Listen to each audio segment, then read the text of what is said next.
Hey guys, Kelade here, back with another video on mastering your inner fury. Today, we're going to be talking about potions and exactly when you should be using them. Now, for warriors, there are two potions that you can use. It's either going to be Potion of the Old War or Potion of Prolonged Power. Potion of the Old War is summons a pair of ghostly fallen soldiers that may echo your melee attacks and abilities, dealing a set amount of damage. This damage is able to be buffed by the same things that a Draft of Souls is able to be buffed. For example, all of our warrior buffs, Enrage, Frothing Berserker, Battle Cry, and it also even gets buffed by versatility, right? So if you take off gear that has versatility and put it on, you'll see the number change in the damage. The other pot that we have, Prolonged Power, you increase all of your stats by 2,500 for 1 minute. Now this only increases our primary stats, so the stats that are relevant to us is strength and stamina. You should of course always use pots if your guild needs them for an encounter, for a special mechanic, right? If you guys are pushing a boss past a certain phase, then yes, your pots will be there. But if you're going for the absolute most DPS, let's kind of go over all the scenarios that you can use your pots. So of course, you're always going to use your pots right off the bat. Since you can, if you pot before the fight starts, you'll get another pot during the fight. And if you guys aren't familiar with this term, this is just called pre-potting, right? You generally pre-pot, ideally right before the tank pulls. Now, if you want to be safe, you can pre-pot 2 seconds before the tank pulls. But if you want to just get that one little edge, you can pre-pot, the second before the tank pulls. Now, so that's going to be your first pot, and you might or you might not have lust there.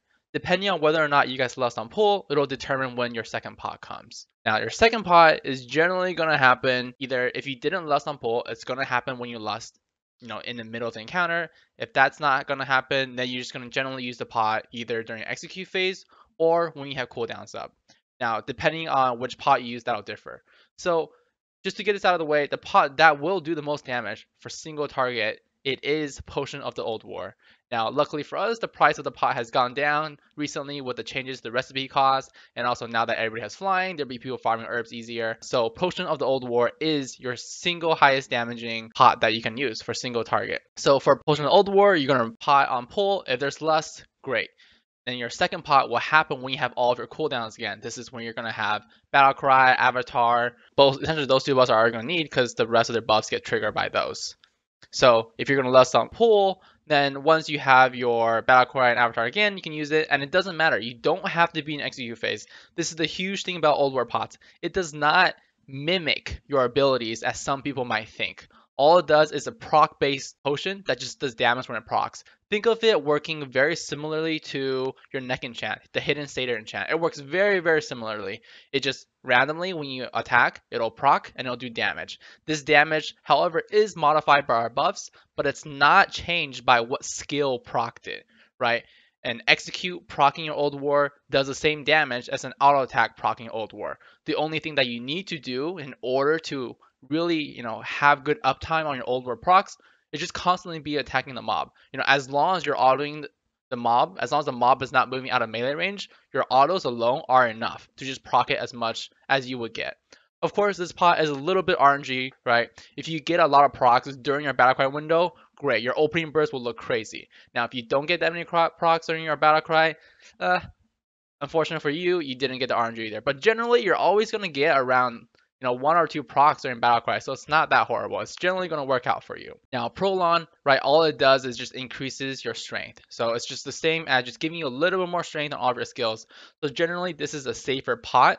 And if you're going to have Prolon pot as your second pot in the fight, you're generally going to want it to perfectly fall off as you hit the last execute as the boss dies.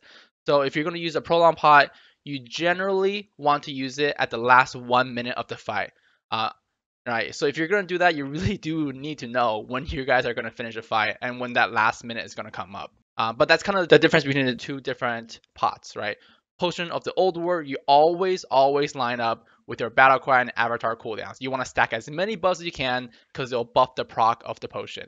Whereas Potion of Prolonged Power, you want it to buff your Juggernaut stacks. Now, of course, the uses of the pots can differ if there's some mechanic in the fight, like Scorpion or Tychondrius, for example, where there's a phase in the fight where they're taking more damage. Like when you come out of the bat phase on Tychondrius, when Scorpion, you break through his shield and he's taking 100% more damage, those can be situations where you can put your second pot. Because, of course, your first pot is always free, so you should just use that, at the beginning of the combat. And since really just auto attacking the mob is fine, you don't have to worry about using Draft of Souls in the opener and whether or not that's gonna reduce your Potion of the Old War uptime. It wouldn't, right? Because as long as you're able to auto attack the boss and he's in range of you while you're drafting, you're good to go. That's why I get really sad myself, and that's why I heavily advise you guys, when the boss is pulled, to try to tell your tanks that you need a couple seconds so the boss is in place while you're drafting. Now, that's not because your drafts aren't hitting, because your draft range is longer than melee range, but it's so you can keep auto attacking while you're drafting. This way, your old war procs can go through and actually hit the mob, so you can get drafts and old wars going at the same time. And that's where you can get the 4 million burst, right? Where you can get the really good old war procs plus draft damage. Now, there is a difference, of course, if it's a AoE fight versus a single target fight on what pots you want to use.